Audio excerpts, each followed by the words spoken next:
Hello everyone, welcome back to Crypto Cash. Thank you very much for joining me here. Hope you're having an amazing day. We're taking another look here of course, at RSR and just kind of seeing what's going on with this guy because it's retraced significantly since we last covered it, and I've gotten a lot of questions from my community members to cover this as well, so I apologize for the delay. Let's go ahead and see what we can find out here, of course. Hopefully it's not too late for you, but honestly, by the looks of it, I think we're still in good shape. I'll explain what I mean by that here and much more. Now, if you're new to the channel, not a financial advisor, love teaching people to trade, I hope you can learn something here today. My goal is to help you become a better trader, so if you want that for yourself, cryptocash.tech is a site. We've got a trading academy, community, and signal group where you can learn from my university. A lot of folks have graduated from that and they're doing very well right now. I mean, this is an example here of one of my more recent members here, 107% on Bitget there, and obviously Crypto Capo too. He is a fantastic. He's like 18 years old and he's killing it. So love to see that. Keep up the great work, everyone. Greatly appreciate you.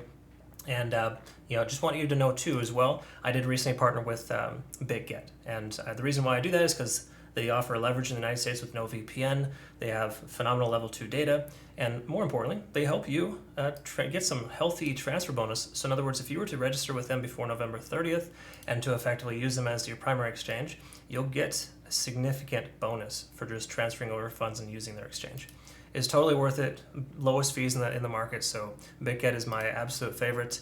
Bitget all the way, right? I used to love Bybit and KuCoin, and I think they got nothing on it because it's just so user-friendly, so simple. No Google Authenticator. You just got to use your fingerprint for verification on your phone. So it's super better.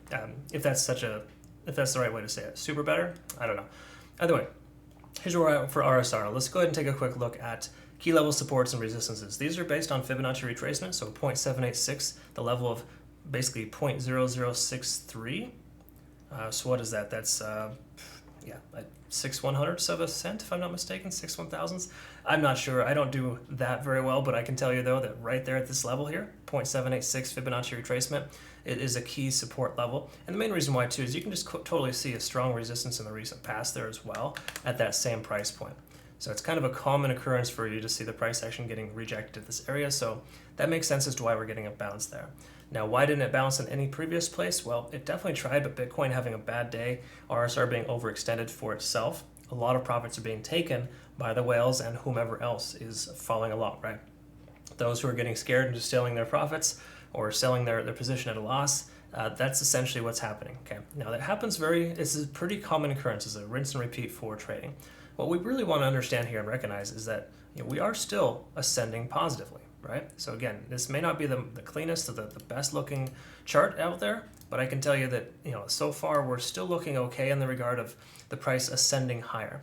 If the price were to come any lower than its current price point or the most recent low, I'd be concerned, but it makes sense that there's a lot of volume at this area here, and we can also see kind of that there's a lot more volume above where it's at, but at this current price point, you can see there's a decent amount of volume right at the 0.786 range. Okay, so again, just something to kind of think about. Is it definitive? Is it like, yes, this is exactly, it's going to bounce and continue from here? No, but it does definitely help us understand that, we're potentially on the right side. Here's something to also note too, and this could imply that there is further downside. Just keep this in mind, no guarantees. You can definitely see that the RSI is under 50 and only halfway down. In other words, that really tells us that we have potential for further downside, because if we take a look at TD sequential while we're 7 days into this progression, the likelihood of it going lower is still there. Okay, so don't be naive in thinking that, hey, the bottom is in because it bounced off a key support. It doesn't necessarily mean anything. What it means is that we're still diverging, and until it stops diverging, we need to expect it to continue. Okay, so just keep that in mind. There is a descending type of trend we need to kind of pay attention to here and see where it goes. Okay, so generally speaking, there's a handful of reasons why I wouldn't take a long position with RSR at this point, just based on the daily. Now, this is not the only time frame to use. Keep that in mind. We want to use other time frames and extract more information. But for right now, it's positive in the sense that we're right there at the 50-day simple moving average, but we're below the 200 as well. So, just to clarify, if there was a resistance level, right around 0.008 would be a strong resistance, whereas currently, right at 0.007 is essentially a support. So we've got this little 1/100th of a zone, essentially, that's allowing for us to stay in that range. So we're probably going to be range bound between 0.007 and 0.008. That's essentially what it's telling us here. So again, Not great, not terrible, mostly just average, if you will, because there's some positive, but there's also quite a lot of negative. All right, so let's see if there's anything positive here. We can see the rejection instantly off the 200-day set moving average for RSR on the 4-hour. It's typically not great. If we look at the RSI, we can see the price was way below 30 on the RSI, so that natural bounce off 30 didn't occur. It continued much lower. Okay, so hopefully you weren't the one that bought in at 0.0077. Obviously that happens, I would say hold on, there's a good chance you'll still get to recover, but generally speaking that's not positive. What is positive here is a MACD convergence. This is telling us there's a shift in momentum from bearish to bullish, and obviously with this much downtrend it's expected. Okay, so this could just be a natural little bounce that's occurring, but the fact that it rejected off the 200 does tell me that we might be stuck in the range here of 0.0063 upwards of 0.0073. Okay, so right in those those lower level Fibonacci retracement lines. Okay, so I don't love the 4-hour, even though I like the fact that we see a convergence here on the MACD and the RSI is back up over 30. It doesn't necessarily imply it's going to take off. I would say it's slightly more positive than negative, but once again, this rejection off the 200 is concerning. So when we look at the hourly, what do we typically like to look at? Well, we want to see if there's any exhaustion. Of course, there was extreme exhaustion to the downside. I mean, look at this crap. We got a 9 here, 9 here, 9 here, plus extreme overtime. That is extreme exhaustion. That should not have happened based on the natural laws of trading. Because what goes up must come down, not what goes down keeps going down. That's not what should happen. Keep in mind though, RSR increased pretty significantly in a short amount of time. So this is fairly natural. But it is unnatural in the ways of which it's overextended. And that tells me that the potential for further upside is greater because we are not only making higher lows presently, we've broken that downtrend, bounced off of 30 on the RSI, sort of on the 4-hour, right? And there seems to be more likelihood of a trend reversal on the hourly. Because again, what happens in the hourly translates into the 4-hour. What happens in the 4-hour goes to the daily. So even though the daily looks pretty terrible in the overall sense of things, we're hitting that we're 7 days into an exhaustive state. This hourly is telling us that we've been hammered down really hard and the likelihood of a pullback is fairly high. Okay, so again, I would say pending Bitcoin doesn't have another terrible day, we should be in good shape to see RSI slowly continue, or RSR rather. So let's go ahead and take a look also at the cloud and kind of see, I guess we're going to test it soon. Yeah, so first of all, just to clarify, if you have a short position open, these two indicators are telling you want to have closed your short position by now. The main reason why is because the conversion lines above the baseline, lagging spans intersecting with price action soon. The only thing we don't have is a green light, whereas the price action needs to close for a couple of hours at least above the cloud. So if we get a closure today, to say for example at 0.0073, that'd be very helpful. But leading into that, just some type of benefit of having the price action close above the cloud. Okay, that would be what we're looking for. So in that regard, RSR is looking pretty decent on the hourly.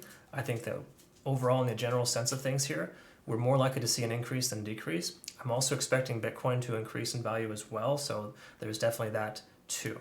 So we got to keep in mind, Bitcoin is doing fairly well for itself in the overall sense of things, and I think the likelihood of a continuation higher for Bitcoin, at least over the next couple of days, or even a couple of weeks rather, is very likely. Okay, so just bear that in mind. I do speculate we might see some red near the end of the month, but that's just based on the fact that we have some of the Fed meeting November 2nd, if I'm not mistaken. Okay, all right. So that's kind of where we're at there. Mostly positive in the smaller time frames, but mostly bearish on the larger time frames. So again, we need a little time for this to figure itself out. We're almost there. I wouldn't just jump right into a long because it looks favorable. I would speculate that we're more likely to see upside than downside, but it's definitely really close. Like there's a lot of, it's almost literally a 50-50 chance right now. Okay, so we just need the hourly to continue to do well, continue to print those higher lows, and then of course we'll start to see that translation on the 4-hour and the daily, and then looking for a closure today, hopefully above 0.007. That'd be great to have that at this point. So that's kind of where we're at there. Hopefully that made sense to you. And again, once again, if you are not currently a community member, cryptocash.tech is a site, link in the description below. If you want bonus USDT for just creating an account and transferring funds and using it, the best exchange in the world, then I would recommend registering before November 30th with my link in the description below to essentially benefit from that Bitget is a phenomenal exchange. Majority of our members are using it, and they're finding great results. Okay, I use it too primarily. It's much better than Bitget and of course KuCoin. So just my 2 cents there. And also furthermore too, if you're not currently a community member, you may want to consider joining, not only to lock in your rate, but we're going to start doing competitions through Bitget, and I'm going to be able to offer some healthy bonuses. Myself, I'm actually planning to provide, like weekend getaways, just say an Ethereum or some kind of USDT transfer bonus, as well as, of course, crypto cash swag. All right, now that's on the horizon. We're working on it still, getting some good products together, but a lot of cool stuff is coming up, and that's available to my community members. So I look forward to working with you if you decide you want to join. Hope you have a great rest of your day. We'll look forward to seeing you in the next video. Take care.